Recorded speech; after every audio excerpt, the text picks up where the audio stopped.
Hey friends, it's Dwight. Welcome back to my channel. I hope you're having a great day.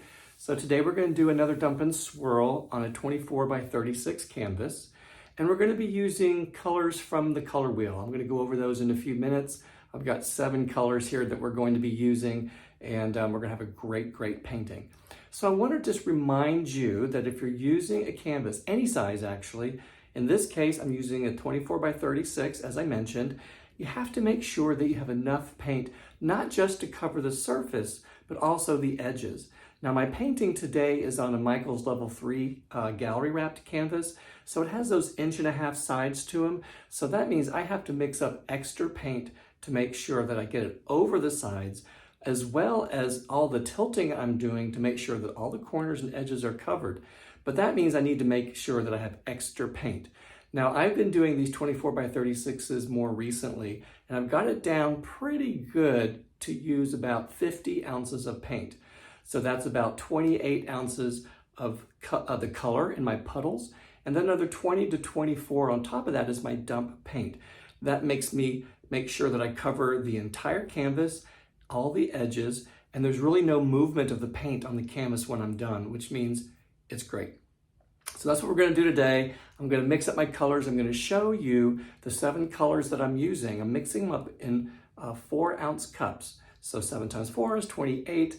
And then my black paint, my dump paint, is in a 20 to 24-ounce cup. Again, that gives me about 50 ounces to cover the entire canvas. Okay, guys, sit back, hold on. Let me mix my paints and we'll get started. Okay, here we are, back with all of the paints completely mixed and ready to pour. So like I mentioned just a few seconds ago, I'm going to be using around 50 ounces of paint on this 24 by 36 canvas. Now I use this guide right here. It's got some water stains on it, but it's a guide to show me how many ounces I need to mix and also to consider if I have thicker edges. If you'd like a copy of that, feel free to email me at dwightpours@yahoo.com. I'll be more than happy to send that along with you. So here are my colors. As you can see, they are sort of on the color wheel, starting with sort of the orangish, red, purples, blues, up to the green. So I'm using all DecoArts paints today. They're metallics. On the very end here, the green, that is Extreme Sheen. So yeah, I'll just kind of show you up close. This is Rose Gold. Then I have Festive Red. I have Berry, Amethyst, Ice Blue, Peacock Pearl, and then Emerald.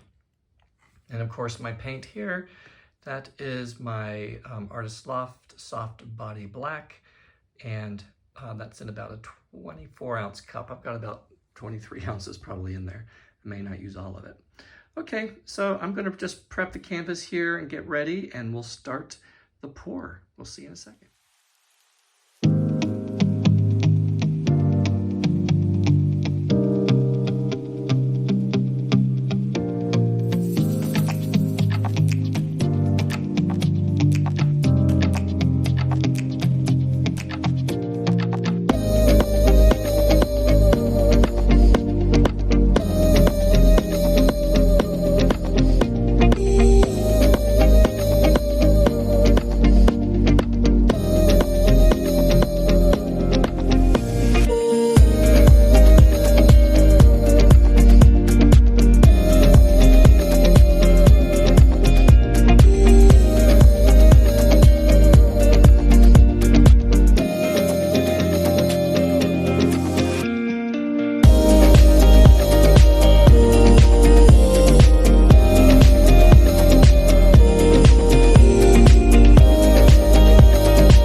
Okay guys, I'm back. That was about 45 minutes, give or take.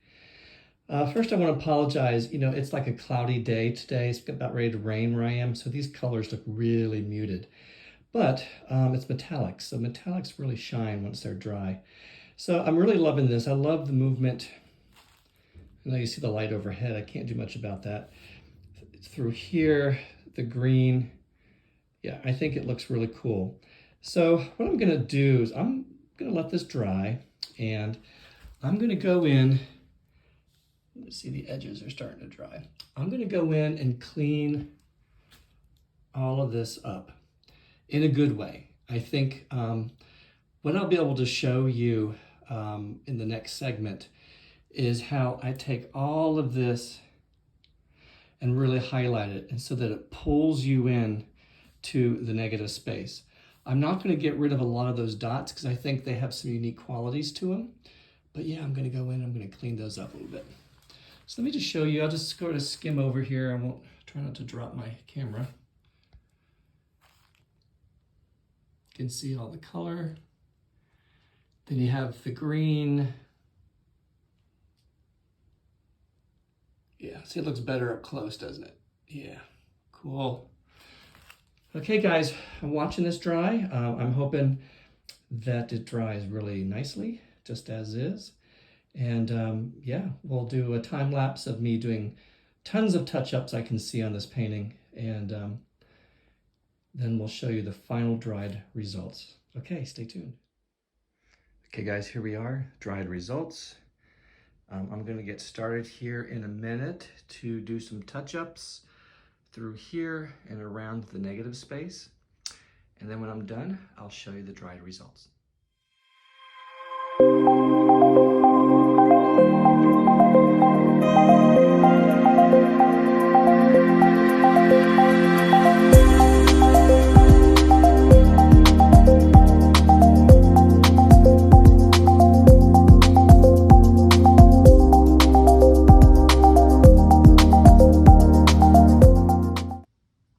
Okay guys, here we are with the almost completely dried results and with the touch-ups. Trying to get a good angle here. The light is sort of weird in my studio. But let me move in, show you what I did. If you noticed, I went in and I just highlighted the cells that go around the negative space using the same color that was already in the cell just to make it look a little bit brighter. So I love all the green. It's supposed to be purple and green. Some of the extreme sheen came through here. Yeah. It's gonna look great once it's varnished. It's gonna be nice and bright. I've mentioned before, you know, I went in and touched up the black space. You see the blotchiness there, it's still a little bit wet, but when I varnish it, it'll come out nice and smooth and you won't see any blemishes in there from the paint over. So remember, when you paint, your paints are going to be slightly duller than they are in the tube when you add Floetrol. So sometimes when I go in and use the actual paint from the tube, like I did to touch up the areas around the negative space, then it's going to be a little bit brighter. But in the long run, this is going to turn out great. When I varnish it, the colors are going to really pop. Okay guys, thanks for joining me. I hope you had a great afternoon, and we'll see you soon.